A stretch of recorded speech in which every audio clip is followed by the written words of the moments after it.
والعاقبة للمتقين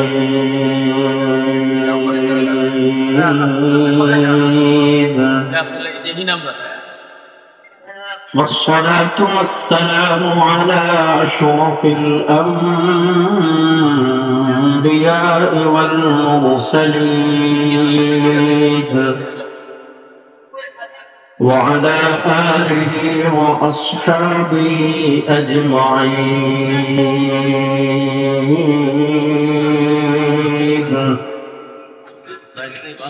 أما بعد فأعوذ بالله من الشيطان الرجيم.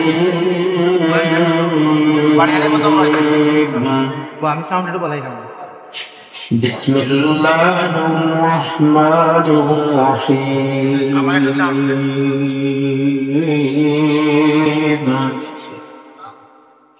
فاسألوا أهل الذكر إن كنتم لا تعلمون. بارك الله لنا ولكم في القرآن العظيم ونفعنا وإياكم بالآيات والذكر الحكيم. وقال رسول الله صلى الله عليه وسلم يحمل هذا العلم من كل خلف عدول ينفون عنه تحريف الغالين وانتحال المبطلين وتقويل الجاهلين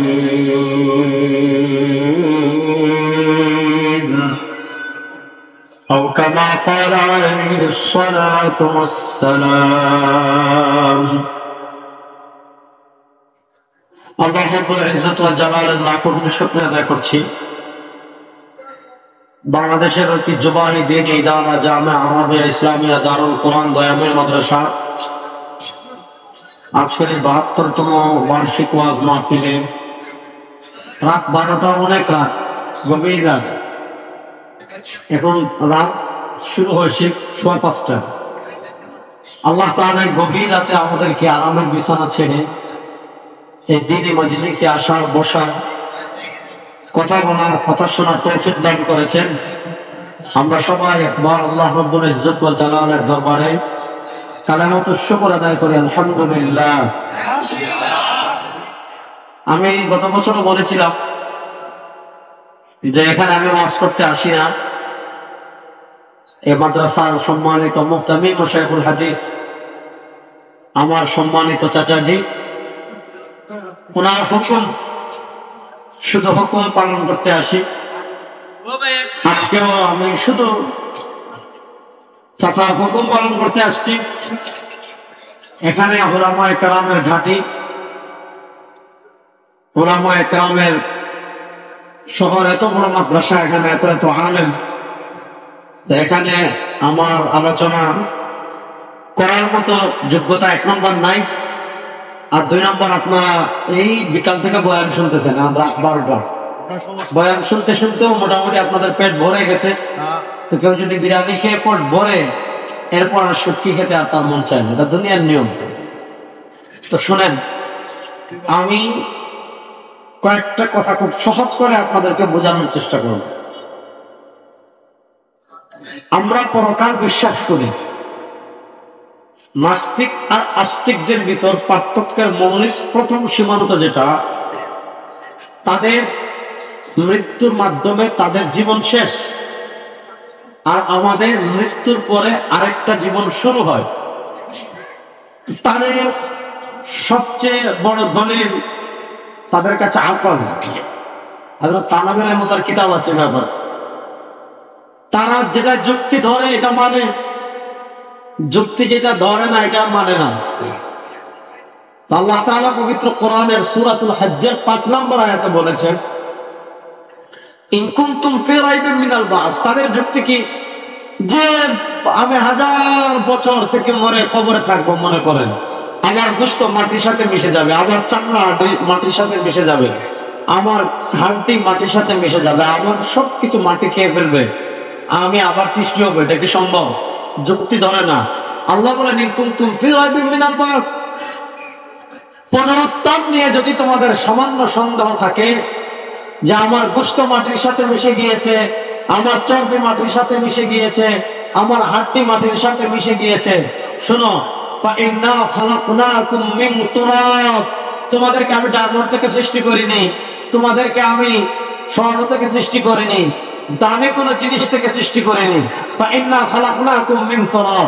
আল্লাহ তাআলা কোরআনে মানুষের সৃষ্টি তত্ত্ব নিয়ে আলোচনা করতেন। কোথাও বলেছেন তুরাব, কোথাও বলেছেন ওয়ালাকাদ খালাকনাল ইনসান মিন সুলালাতিন মিন তিন, আল্লাহ কোথাও বলেছেন তিনের কথা, আল্লাহ কোথাও বলেছেন তুরাব, দুটার অর্থই মাটি, আল্লাহ কোথাও বলেছেন আলাক, ইকরা বিসমি রাব্বিকাল্লাযী খালাক খালাকাল ইনসানা মিন আলাক। তো এগুলা সৃষ্টির এক একটা প্রক্রিয়া, এই বিষয়ে আমি আজকে কথা বলবো না। তো আল্লাহ তাআলা বলেন ইন কুনতুম ফি রাইবিন মিনাল বাস, যদি পুনরুত্থান নিয়ে তোমাদের সামান্য পরিমাণ সন্দেহ থাকে, পুনরুত্থান নিয়ে যদি সামান্য সন্দেহ করো, মাটির সাথে মিশে যাব, আল্লাহ আমার কেমনে সৃষ্টি করবেন? হাড্ডি ভেঙে চুরমার হয়ে মাটির সাথে মিশে যাবে, আল্লাহ আমার কেমনে সৃষ্টি করবেন? আল্লাহ বলেন যে আল্লাহ প্রথমবার তোমাকে মাটি থেকে সৃষ্টি করতে পেরেছেন, ওই আল্লাহ যদি আমি মাটির সাথে মিশেও যায়, আমার গোশত মাটির সাথে মিশে যায়, আমার চর্বি মাটির সাথে মিশে যায়, ওই আল্লাহ আবার আমাকে মাটি থেকে সৃষ্টি করতে পারবেন কি পারবেন না? অবশ্যই পারবেন। যে আল্লাহ আমাকে অনস্তিত্ব থেকে অস্তিত্বে এনেছেন, সেই আল্লাহ যদি আমি মাটির সাথে মিশে দেয়, তাহলে আমরা বিশ্বাস করি পরকাল আছে, আমরা বিশ্বাস করি হাসর আছে, আমরা বিশ্বাস করি মিজান আছে, আমরা বিশ্বাস করি ফুলসিরাত আছে, আমরা বিশ্বাস করি জান্নাত আছে, আমরা বিশ্বাস করি জাহান্নাম আছে। দেখেন, কারো ধর্মীয় পরিচয় কপালে লেখা থাকে না।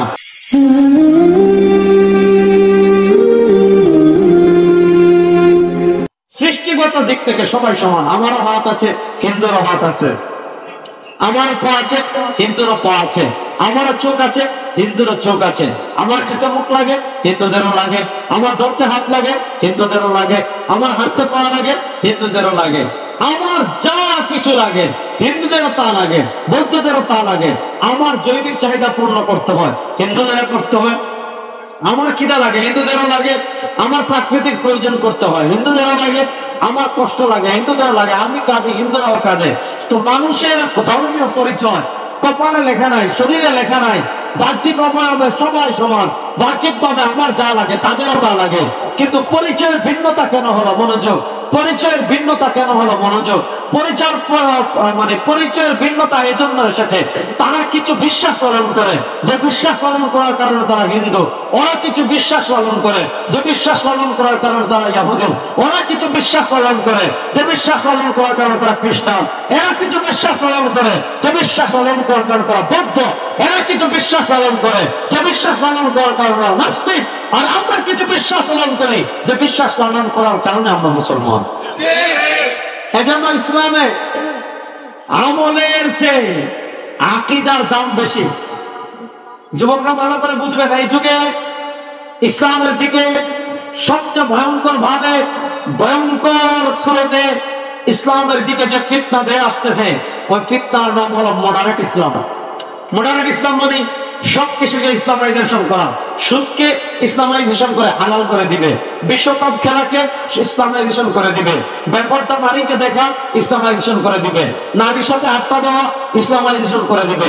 অর্থাৎ ইসলামের আকারটা যত বড় হারাম বিধান আছে, সাল্লাল্লাহু আলাইহি ওয়াসাল্লাম হালাল হারামের যে সীমানা দিয়েছেন, সহিহ বুখারীর হাদিসে এসেছে, ইন্নাল হালালা বায়িনুন ওয়া ইন্নাল হারামা বায়িনুন ওয়া বাইনাহুমা মুতাশাবিহাত ফামান ইত্তাকা শুবহাত ইস্তাবরা লিদীনিহি ওয়া ইরদিহি ওয়া মান ওয়াকা ফি শুবহাতি ওয়াকা ফিল হারামি কাল্লাহি ইয়ারআ হাওলাল হিমা ইউশিকু আন ইয়াকা ফি আলা ইন্না লিকুল্লি মালিকিন হিমা ওয়া ইন্না হিমাল্লাহিল মাহারিমু কোনটা হালাল কোনটা হারাম আল্লাহ এবং তার রাসূল সুস্পষ্ট করে দিয়েছেন। যে জিনিস আল্লাহ আমাদের জন্য হালাল করে দিয়েছেন, ওই জিনিস হারাম কেউ পৃথিবী করতে পারবে না। আর আল্লাহ এবং তার রাসূল যে জিনিস আমাদেরকে হারাম করে দিয়েছেন, কোন নেতা সেটাকে হালাল করতে পারবে না, কোন পীর সেটাকে হালাল করতে পারবে না, কোন লিডার সেটাকে হালাল করতে পারবে না, কোন পাশাত্য সেটাকে হালাল করতে পারবে না, কোন নেত্রীও সেটাকে হালাল করতে পারবে না। এটা আকীদা বিশ্বাস ভালো করে বুঝবেন। দেখেন আমাদের আর ইহুদিদের পার্থক্যের জায়গা আল্লাহ কোরআনে বলেছেন। দেখেন আমি একটা আধুনিক শিরিক বলি, তাহলে আপনারা বুঝবেন, আরো সহজে বুঝবেন। আমরা শিরিক জানি মাজারে সিজদা দেওয়া, অবশ্যই শিরিক। আমরা শিরিক জানি যে শাহজালালের মাজারে গিয়ে সন্তান চাওয়া, শাহজালালের মাজারে গিয়ে সিজদা দেওয়া, গোদার মাছের কাছে গিয়ে মুড়ি খাওয়াইয়া গোদার মাছের কাছে মনের আশা পূরণের দোয়া করা, অথবা আপনি মনে করা শাহজালালের মাজারে গোদার মাছের মুড়ি খই খাওয়াইলে, অথবা শাহজালালের মাজারে ডেস্কিট টেকা দিলে, অথবা শাহজালালের মাজারে মোমবাতি দিলে আপনার মনের আশা পূরণ হয়ে যাব। আপনি যদি এমন বিশ্বাস করেন, আপনারা আইয়ামে জাহিলিয়াতের কাফেরদের ভিতরে কোনো পার্থক্য নাই। এগুলা তো শিরিক মুসলমান কম বেশি জানে।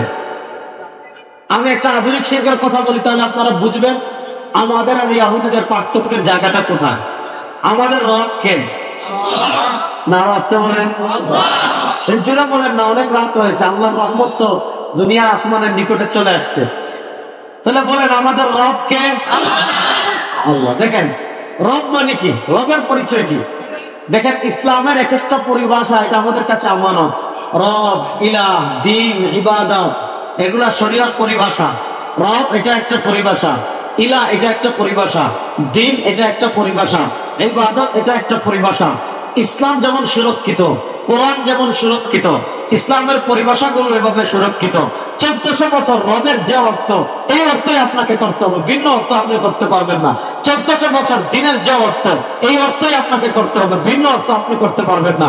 1400 বছরে ইলাহের যে অর্থ, সেই অর্থই আপনাকে করতে হবে, ভিন্ন কোনো অর্থ করতে পারবেন না। 1400 বছরে আপনার ইবাদতের যে অর্থ, নবী, সাহাবী, তাবেঈ, তাবেঈন, মুজতাহিদিন 1400 বছর থেকে ইসলামের পরিভাষার যেই অর্থে যেটা ব্যবহার হয়ে আসছে, ওই অর্থে আপনাকে এটাই ব্যবহৃত করতে হবে। এখন 1400 বছর রবের এক অর্থ করেছেন সাহাবী, এক অর্থ করেছেন তাবেঈ, এক অর্থ করেছেন তাবেঈ, সাহাবী, তাবেঈ, তাবেঈন, মুজতাহিদিন, 1400 বছরের মুহাদ্দিসিনে কেরাম, 1400 বছরের ফুকাহায়ে কেরাম, 1400 বছরের উলামায়ে কেরাম রবের একটা অর্থ করেছেন, দ্বীনের একটা অর্থ করেছেন, ইলাহের একটা অর্থ করেছেন, ইবাদতের একটা অর্থ করেছেন। আপনি পণ্ডিতি করে, আপনি গবেষণা করে, আপনি নিজেকে জাহিল করতে গিয়ে যদি এমন অর্থ করেন যে অর্থ সাহাবার সাথে মেলে না, যে অর্থ তাবেঈর সাথে মেলে না, যে অর্থ তাবেঈর সাথে মেলে না, যে মুজতাহিদিনের সাথে মেলে না, আল্লাহর কসম করে বলে ওই অর্থ কখনো বিশুদ্ধ হয় না। ওই অর্থটা হলো দ্বীন এবং পরিভাষাকে বিকৃত করা ছাড়া কিছু না। এগুলো একটা গভীর আলোচনা, আপনারা বুঝবেন না, যেন আমি সহজ করে বললাম।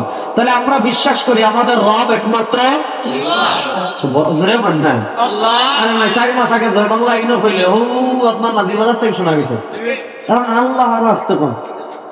বলেন আমাদের রব কে? যুবকরা জোরে বলেন আমাদের রব কে? আল্লাহ। রব মানে যিনি সৃষ্টি করেন, জব মানে রব মানে যিনি রিজিক দেন, রব মানে যিনি মৃত্যু দেন, রব মানে যিনি মৃত্যুর পরে আবার জীবন দান করতে পারেন। দেখেন আল্লাহ তাআলা কোরআনুল কারীমের জায়গায় জায়গায় আপনারা পাবেন আল্লাহ তাআলা তার পরিচয় তিনি নিজেই তুলে ধরেছেন, তার পরিচয় বান্দাদের সামনে তিনি নিজেই উপস্থাপন করেছেন। আল্লাহ তাআলা কোরআনে তার পরিচয় দিচ্ছেন, আল্লাহুল্লাযী খালাকাকুম। আরে আল্লাহর পরিচয় তোমরা জানো, আল্লাহকে তোমরা চেনো। আল্লাহর পরিচয় হলো আল্লাহুল্লাযী খালাকাকুম। আল্লাহর পরিচয় হলো আল্লাহ সৃষ্টি করেছেন। আল্লাহর পরিচয় সুম্মা রাযাকাকুম, আল্লাহ রিজিক দিয়েছেন। আল্লাহর পরিচয় সুম্মা ইউমীতুকুম, আল্লাহ মৃত্যু দিবেন। আল্লাহর পরিচয় সুম্মা ইউহয়ীকুম, মৃত্যুর পরে আবার পুনরায় সৃষ্টি করবেন আল্লাহ। এরপর আল্লাহ কাফেরদেরকে বলছেন, তোমরা যে মূর্তি দিয়ে আল্লাহর সাথে শিরিক করো, তোমরা যে তারকা দিয়ে আল্লাহর সাথে শিরিক করো, তোমরা যে সূর্য দিয়ে আল্লাহর সাথে শিরিক করো, তোমরা লাত মূর্তি দিয়ে আল্লাহর সাথে শিরিক করো, মানাত মূর্তি দিয়ে আল্লাহর সাথে শিরিক করো, হুবল মূর্তি দিয়ে আল্লাহর সাথে শিরিক করো, উজ্জা মূর্তি দিয়ে আল্লাহর সাথে শিরিক করো, আবু জাহেল দিয়ে আল্লাহর সাথে শিরিক করো, নেতা দিয়ে আল্লাহর সাথে শিরিক করো, নেত্রী দিয়ে আল্লাহর সাথে শিরিক করো। আল্লাহ বলেন হাল মিন শুরাকাইকুম মান ইয়াফআলু যালিক, তোমরা যাদেরকে দিয়ে আল্লাহর সাথে শিরিক করো তারা সৃষ্টি করতে পারবে না, রিজিক দিতে পারবে না, জীবন দিতে পারবে না, মৃত্যু দিতে পারবে না, মৃত্যুর পর আবার সৃষ্টি করতে পারবেন না। যেহেতু আমাদেরকে সৃষ্টি করেছেন আল্লাহ, যেহেতু আমাদেরকে রিজিক দেন আল্লাহ, যেহেতু আমাদেরকে বাঁচিয়ে রেখেছেন আল্লাহ, যেহেতু আমাদেরকে মৃত্যু দিবেন আল্লাহ, যেহেতু আমাদেরকে মৃত্যুর পর আবার পুনরায় জীবিত করবেন রেখেছেন আল্লাহ। এজন্য রব মুক্ত হতে পারে না, রব তারকা হতে পারে না, রব সূর্য হতে পারে না, রব নেতা হতে পারে না, রব নেতা হতে পারে না, রব কোনো পরাশক্তি হতে পারে না। আমাদের ইমানদার কে আল্লাহ, আমাদের রব একমাত্র আল্লাহ। বলেন না, আমাদের রব একমাত্র আল্লাহ ছাড়া মুসলমান আর কোন রব মানে আল্লাহ ছাড়া। আপনি রব হতে চাইবেন, হাতি ভাঙ্গে দেব ইনশাআল্লাহ, ইনশাআল্লাহ। আল্লাহ ছাড়া আমরা কাউকে রব মানি। এবার আসেন, আল্লাহ কোরআনে ইয়াহুদীদের কথা বলছেন। আপনি তো বলছেন আল্লাহ ছাড়া কাউকে রব মানেন না, দেখেন আপনি আল্লাহ ছাড়া রব মানেন কিনা। একটা উদাহরণ দেই, দেখেন কোরআন শরীফ থেকে একটা আয়াত পড়ি। আল্লাহ তাআলা ইয়াহুদীদের চরিত্র বর্ণনা করতে গিয়ে বলেছেন, ইত্তাখাযু কুবুর আম্বিয়া। আল্লাহ তাআলা ইহুদীদের চরিত্র বর্ণনা করতে গিয়ে বলেছেন, ইত্তাখাযু আহবারহুম ওয়া রুহবানহুম আরবাবাম মিন দুনিল্লাহ। আল্লাহ তাআলা ইহুদীদের চরিত্র বর্ণনা করতে গিয়ে বলেছেন, ইত্তাখাযু আহবারহুম ওয়া রুহবানহুম আরবাবাম মিন দুনিল্লাহ। ইহুদীরা তাদের ধর্মযাজকদের, ইহুদীরা তাদের সন্ন্যাসীদের, আহবার মানে ধর্মযাজক, আমাদের মসজিদের ইমাম, আর তাদের ধর্মযাজক মানে চার্চে থাকে গির্জাটা। আল্লাহ তাআলা ইহুদীদের চরিত্র বর্ণনা করতে গিয়ে বলেছেন, ইত্তাখাযু আহবারহুম ওয়া রুহবানহুম আরবাবাম মিন দুনিল্লাহ।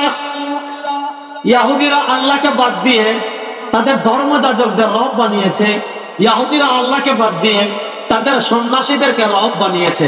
দেখেন আল্লাহ তাআলা যখন এই আয়াত নাযিল করলেন, ইহুদীরা আল্লাহ বাদ দিয়ে ধর্মযাজকদের রব বানিয়েছে, ইহুদীরা আল্লাহ বাদ দিয়ে সন্ন্যাসীদেরকে রব বানিয়েছে।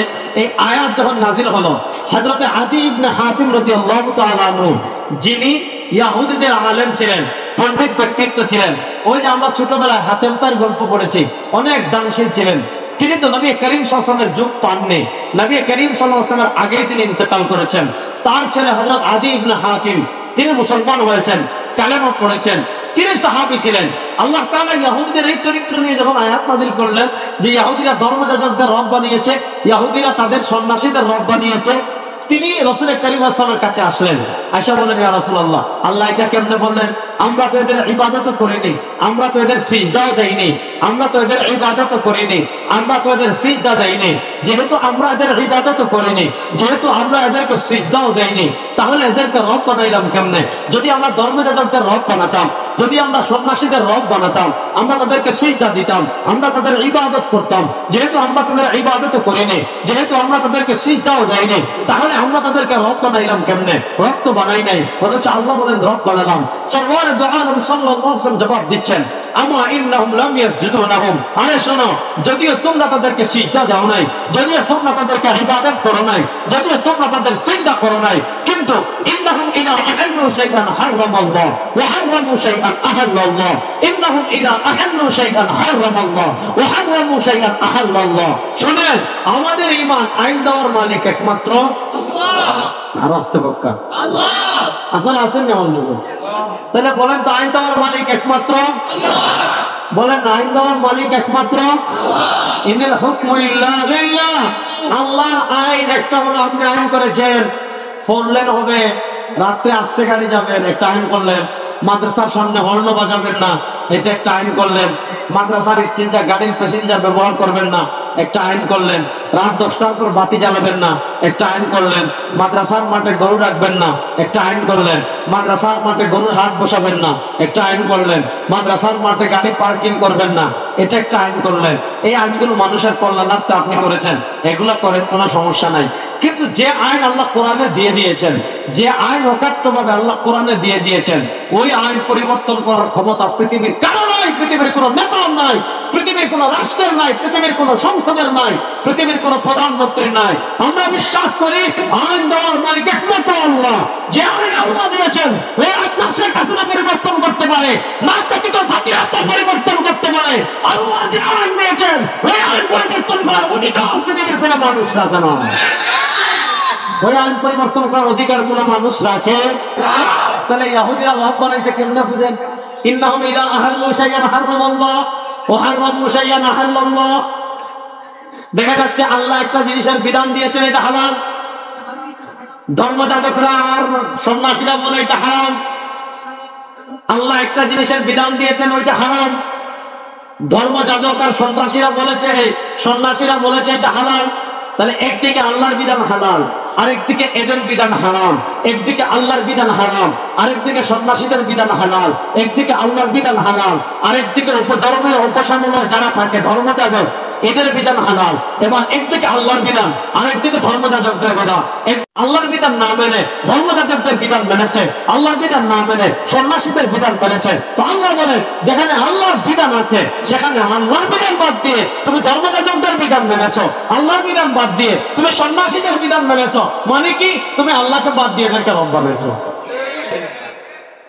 এইটা বুঝাইতে গিয়ে আল্লাহ বলেছেন ইত্তাখাযু আহবারহুম ওয়া রুহবানহুম আরবাবাম মিন দুনিল্লাহ।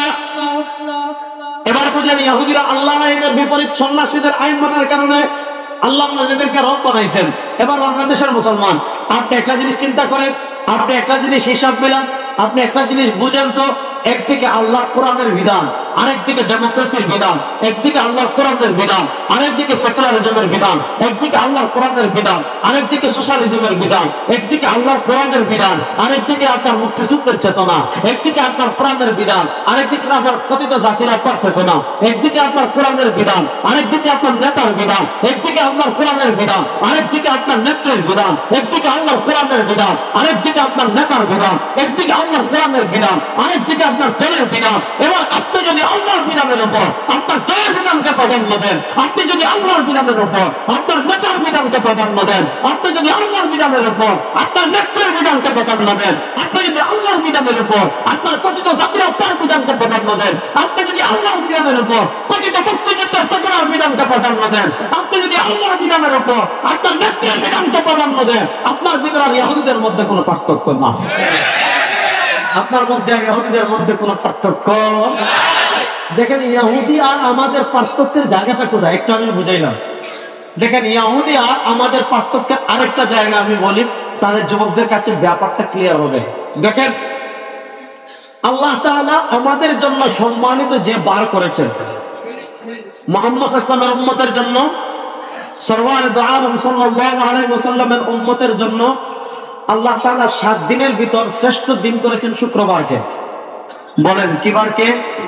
সহিহ বুখারীর হাদিসে আসছে নবী করিম সাল্লাল্লাহু আলাইহি ওয়াসাল্লাম বলেন ইন্না মিন আফদালি আইয়ামিকুম ইয়াউমাল জুমআহ।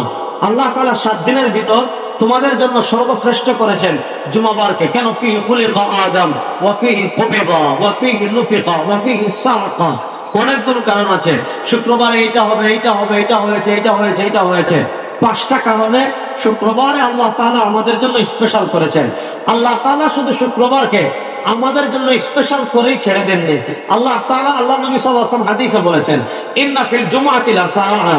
শুক্রবারকে আল্লাহ তাআলা সম্মানিত করেই আমাদের জন্য ছেড়ে দেননি, বরং শুক্রবারে আল্লাহ তাআলা এই উম্মতে মুহাম্মদের জন্য এমন একটা সময় রেখেছেন, শুক্রবারে আল্লাহ এই উম্মতের জন্য এমন একটা মুহূর্ত রেখেছেন, এই সময় লা ইউয়াফিকু আহাদুন ইল্লা ইয়াসআলুল্লাহ ইল্লা আতাহু ইয়া। শুক্রবারে আল্লাহ এমন একটা মুহূর্ত রেখেছেন, শুক্রবারে আল্লাহ আমাদের জন্য এমন একটা সময় রেখেছেন, বান্দা ওই সময় আল্লাহর কাছে যা চাইবে আল্লাহ তাকে তা দান করবে। আমাদের জন্য সম্মানিত বার কি বার? শুক্রবার। দেখেন শুক্রবার নবী করিম আমাদেরকে বলেছেন, সহিহ বুখারীতে হাদিস এসেছে নবী করিম সাল্লাল্লাহু আলাইহি ওয়াসাল্লাম বলেছেন আমার উম্মতেরা শোনো, আকসিরু আলাইয়া সালাতাকুম ইয়াউমাল জুমআহ فإن صلاتكم معروضة علي أكثروا علي صلاتكم يوم الجمعة فإن صلاتكم معروضة علي। সরওয়ার দু আলম সাল্লাল্লাহু আলাইহি ওয়াসাল্লাম বলেছেন আমার উম্মত শুক্রবার যখন আসবে আমার উপর বেশি করে দরুদ পড়বে। কেন? فإن صلاتكم معروضة علي। শুক্রবারে দয়ামিনে বসে আপনি দরুদ শরীফ পড়েছেন, শুক্রবারে আপনি সিলেটে বসে দরুদ শরীফ পড়েছেন, শুক্রবারে আপনি পৃথিবীর যেই প্রান্তে বসে দরুদ শরীফ পড়বেন, ওই ফেরেশতাদের একটা স্পেশাল ফোর্স আছে, ফেরেশতাদের একটা বাহিনী আছে, ওই স্পেশাল ফোর্স ফেরেশতারা শুক্রবারে পৃথিবীর যে যেই প্রান্তে নবী করিম সাল্লাল্লাহু আলাইহি ওয়াসাল্লামের নামে দরুদ পড়বে, ফেরেশতারা ওই দরুদ নিয়ে নবীর সোনার মদিনা রওজা আকদাসে পৌঁছাই দেন। সুবহানাল্লাহ বলে বড় কিপটামি করলেন। তাহলে আমাদের জন্য স্পেশাল বার কি বার? আরেকটা বলি, তার অনেক বিষয় আছে, আরেকটা বিষয় বলি। দেখেন পৃথিবীর ইতিহাসে পৃথিবীর সৃষ্টির শুরু থেকে নিয়ে কিয়ামত পর্যন্ত পৃথিবীর ইতিহাসের সবচেয়ে বড় ফিতনা হবে দাজ্জালের ফিতনা। সবচেয়ে বড় ফিতনা হবে কিসের ফিতনা? দাজ্জালের ফিতনা। নবী করিম সাল্লাল্লাহু আলাইহি ওয়াসাল্লাম হাদিসে বলেছেন, মা মিন নাবিয়্যিন ইল্লা ওয়াকাদ আনযারা কওমাহু আল-আ'ওয়ার আদ-দাজ্জাল, মা মিন নাবিয়্যিন ইল্লা ওয়াকাদ আনযারা কওমাহু আল-আ'ওয়ার আদ-দাজ্জাল। আল্লাহ দুনিয়াতে যত নবী পাঠিয়েছেন, আল্লাহ দুনিয়াতে যত রাসূল পাঠিয়েছেন, সব নবী সব রাসূল ইল্লা ওয়াকাদ আনযারা কওমাহু আল-আ'ওয়ার আদ-দাজ্জাল, সব নবী সব রাসূল তার উম্মতকে কানা দাজ্জালের ফিতনা সম্পর্কে সতর্ক করেছেন। সরওয়ার দু আলম বলেন, ইন্নাহু আ'ওয়ার, আমার উম্মত শুনো, কানা দাজ্জালের এক চোখ হবে কানা, দাজ্জালের ডান চোখ হবে কানা।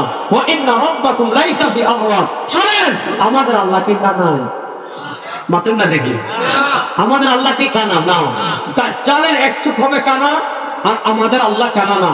নবী করিম সাল্লাল্লাহু আলাইহি ওয়াসাল্লাম বলেছেন, ইয়াখরুজ ওয়া আনা ফীকুম, আমি দুনিয়াতে থাকা অবস্থায় যদি দাজ্জাল চলে আসে ফাআনা হাজিজ, তোদের চিন্তা করতে হবে না, তোদের হয় আমি দাজ্জালের মোকাবেলা করব। ওয়া ইল্লা, আর আমি দুনিয়া থেকে চলে যাওয়ার পর যদি দাজ্জাল আসে ফাকুল্লু মুরইন মুসলিম হাজিজুন লিআনফুসিকুম, তাহলে প্রত্যেক মুসলমান দাজ্জালের ফিতনা থেকে তোমরা ঈমানকে রক্ষা করবে, দাজ্জালের ফিতনা থেকে ইসলামকে রক্ষা করবে। তোমাদের ঈমানের মতো যে দৌলত আল্লাহ দান করেছেন, যদি দাজ্জাল তোমরা থাকা অবস্থায় দুনিয়াতে চলে আসে, তাহলে দাজ্জালের কবল থেকে প্রত্যেকেই চেষ্টা করে করে করে করে তোমাদের ঈমানকে হেফাজত করবে।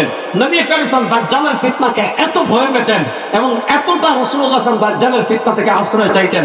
হাদিসে আসছে, কানা সামিয়াতু ফি দুবুরি কুল্লি সালাত, আল্লাহ নবী সব নামাজের মধ্যে দোয়া করতেন, আল্লাহুম্মা ইন্নী আউযু বিকা মিন ফিতনাতিল মাহইয়া ওয়াল মামাত ওয়া আউযু বিকা মিন ফিতনাতিল মাসীহিদ দাজ্জাল। নবী করিম সাল্লাল্লাহু আলাইহি ওয়াসাল্লাম আল্লাহ রাব্বুল ইজ্জত ওয়াল জালালের কাছে দোয়া করতেন, আয় আল্লাহ ইন্নী আউযু বিকা মিন ফিতনাতিল মাসীহিদ দাজ্জাল, আয় আল্লাহ কানা দাজ্জালের ফিতনা থেকে আমি আপনার কাছে আশ্রয় চাই। তো দেখেন, দাজ্জাল হবে কারিশমাটিক একটা চরিত্র, দাজ্জালকে আল্লাহ এমন কিছু পাওয়ার দিবেন, দাজ্জালকে আল্লাহ এমন কিছু ম্যাজিক দিবেন, দাজ্জালকে আল্লাহ এত কিছু ক্ষমতা দিবেন। আমরা একটা গল্প পড়েছি ছোটবেলা, হেমিলনের বাঁশিওয়ালা। তো পৃথিবীতে প্রকৃত হেমিলনের বাঁশিওয়ালা যদি কেউ হয়, সেটা হবে কানা দাজ্জাল। শুনেন, আজকে মানুষ কিচ্ছু নাই, নামাজ পড়ে না, রোজা রাখে না, হজ করে না, যাকাত দেয় না, শাহজালালের মাজারে বসে গাঞ্জা খাইতে খাইতে খাইতে খাইতে দাঁতে গাঞ্জার লেয়ার ফেলে দিছে, অর্থাৎ দাঁতে গাঞ্জার 4-5টা লেয়ার পড়ে গেছে। পর্দা নাই, গোসল নাই, দুর্গন্ধে পাশা দেওয়া যায় না, ফজরের সময় ঘুমায়, পর্দা করে না। দেখবেন এরকম খাটাস যেগুলো আছে, এরকম খবিস যেগুলো আছে, এরকম শয়তান যেগুলো আছে, উচিত ছিল এগুলারে প্রত্যেক দিন একদম রুটিন করে আধা ঘন্টা বাইন্দা আনলিমিটেড জুতা দিয়ে বেরোন, সবচেয়ে বড় কাজ। কিন্তু শুনেন, এদেশের এমন বহু মানুষ পাবেন, আপনি যদি সিলেট শাহজালাল মাজারে দাঁড়ান, গুলিস্তান গুলাস্তার মাজারে দাঁড়ান, হায় হায় হায়, চট্টগ্রাম পাহাড়ের উপর একটা আস্তানা আছে, বাইজিদ বুস্তামির আস্তানা, পাহাড়ের উপর, বুঝছেন? বাইজিদ বুস্তামি নামে কোনো বুজুর্গ দুনিয়াতে নাই, উনি হলেন আবু ইয়াজিদ আল বিস্তামি। ওই আবু ইয়াজিদ আল বিস্তামিকে মানুষ বানিয়ে ফেলেছে বাইজিদ বুস্তামি। তো বাইজিদ বুস্তামির আস্তানায় যদি আপনি চট্টগ্রামের পাহাড়ে উঠেন, এই বাংলাদেশের মানুষের অবস্থা কোন পর্যন্ত গিয়েছে, এই বাংলাদেশের মানুষ আজকে ঈমান সম্পর্কে কি পরিমাণ উদাসীন, এই বাংলাদেশের মানুষ আজকে দিন সম্পর্কে, তাওহীদ সম্পর্কে কি পরিমাণ উদাসীন, এটা আপনি বাইজিদ বুস্তামিতে যাওয়া লাগবে না, মাইজবান্ডালে যাওয়া লাগবে না, আটরশিতে যাওয়া লাগবে না, চন্দ্রকোড়ায় যাওয়া লাগবে না, গতকাল বয়ান করেছি সুরেশ্বরীর পাশে, সুরেশ্বরে যাওয়া লাগবে না, আমাদের শাহজালালের পুণ্যভূমি, যে শাহজালাল এসেছে তাওহীদের বার্তা নিয়ে, আজকে তার মাজারে বন্ডের বাচ্চারা শিরকের আড্ডাখানা বানাই দিছে। আপনি দেখেন কত মানুষ, আপনার মাজারের গেটে দাঁড়াইবেন, দেখবেন কত মানুষ, যে রাসূল সাল্লাল্লাহু আলাইহি ওয়াসাল্লাম হাদিসে বলেছেন, ইউসবিহু রাজুলু ফিহা মুমিনা ওয়া ইউমসি কাফিরা ওয়া ইউমসি মুমিনা ওয়া ইউসবিহু কাফিরা ওয়া ইয়াবিউ দীনাহু বিআরাদিন মিনাদ দুনিয়া বিকালিল। সাল্লাল্লাহু আলাইহি ওয়াসাল্লাম বলে গেছেন, সকালে মুসলমান বিকেলে কাফের, বিকেলে মুসলমান সকালে কাফের। বলবেন সকালে মুসলমান বিকেলে কাফের কেমন হচ্ছে? আপনি একটু শাহজালালের মাজারের গেটে গিয়ে দাঁড়ান, দেখবেন ঈমান নিয়ে ঢুকতেছে, কাফের হয়ে বের হচ্ছে। অনেক মানুষ সময় না, অর্থাৎ যারা ওখানে গিয়ে বাবার নামে মান্নত করতেছে, বাবা শাহজালালের কাছে মনের আশা পূরণের জন্য দোয়া করতেছে, মানুষের মাথায় তো আল্লাহ মগজ দিছে ভাই। আমার জামানতে পৃথিবীর কোন বিজ্ঞানে, পৃথিবীর কোন টেস্টে, পৃথিবীর কোন তোমার মেডিকেল সায়েন্সের কোন বিজ্ঞান কখনো এটা বলে নাই যে অমুকের মাথায় মগজ পাওয়া যায় না, গোবর পাওয়া গেছে, এরকম কোন ঘটনা শুনছেন না। আল্লাহ তো আপনার মাথায় মগজ দিচ্ছে, আপনি কেমনে চিন্তা করেন না? আপনি একটু চিন্তা করেন, আপনি শাহজালালের মাথায় গোজারে আপনি খই দিলেন, মনের আশা পূরণ লাগে, ইয়েতে গেলে এখন তো গজার মাছ হাতায়, সিলেটের বাগানে আমরা গজার মাছ কত বড় ঘৃণা লাগে দেখতে, বুড়া হইতে হইতে ওগুলো গাছ চলা লাগে, আনিয়া মেটিয়ে ফেটো লাগা বাচ্চা হইতো। কথা বুঝতে পারি নাই। এই যে এত মাদ্রাসা, এত হুজুর, এত ওয়াজ বলতেছে এটা শিরিক, এটা শিরিক, এটা করেন না, এটা যায়েন না। মানুষ আমাদের ফতোয়া মানে, দেখবেন BMW দৌড়িয়ে, দেখবেন মার্সিডিজ দৌড়িয়ে, দেখবেন ল্যান্ড ক্রুজার দৌড়িয়ে, গুলিস্তান থামে, শাহজালালের মাথারে থামে, গোলাপ সাথে থামে, তাই না? বাবারে ভক্তি দিয়ে, বাবারে ভক্তি দিয়ে, বাবার ওখানে মোমবাতি দিয়ে, মনের পূরণের জন্য মুড়ি হয়ে দিয়া যান। তো দেখেন এদের কিচ্ছু নাই, কিছুই দেখাতে পারে না। রে ভাই গানটা গায় লেঙ্কা থাকে, 4 তারিখে দেখলাম লেঙ্কা বাবা রাস্তা না, বাবা 11 মাস লেঙ্কা থাকে। আর যেদিন মহান আপাক গজব শরীফ হয়ে 3 দিন ব্যাপী মুরিদরা সারা দেশ থেকে বড় বড় নদীর ঠিক মাছ থেকে বোতলে করে পানি নিয়ে আসে, তারপরে হইলো একদিন বাবারে ভালো করে সবাই গোসল করায়, এরপরে ওই মন্দিরে বরকত মনে করে দিলাম দিয়ে সবাই লেগে যায়। আমার প্রশ্ন পড়াইতে হজরত ফতোয়া খেতে, আমি বলছি এটা খাওয়া থেকে মুখ খাইবি, ওটাই তখন আরো ভালো।